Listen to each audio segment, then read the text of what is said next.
សួស្តីពុកម៉ែបងប្អូនថ្ងៃនេះខ្ញុំមានវីដេអូខ្លីៗសម្រាប់បង្ហាញពុកម៉ែបងប្អូនពីរបៀបលុកចូលប្រើប្រាស់កម្មវិធី KB ប្រសាក់ Mobile ខ្ញុំផ្ដោតសំខាន់ទៅលើតែអ្នកដែលធ្លាប់ចូលប្រើប្រាស់បាទគឺងាយទេអញ្ចឹងជាក់ស្ដែង app របស់ខ្ញុំនេះគឺខ្ញុំ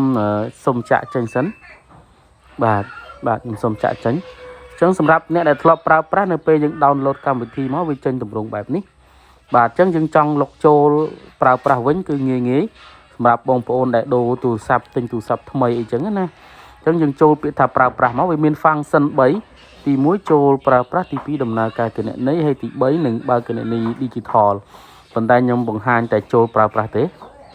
តោះយើងចូលទៅមកលេខទូរស័ព្ទបងប្អូនមកងាយបងប្អូន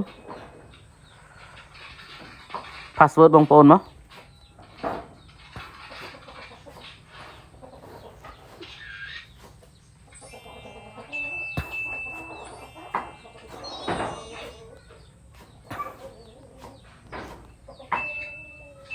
បាទយើងចុចរំលងសិនមក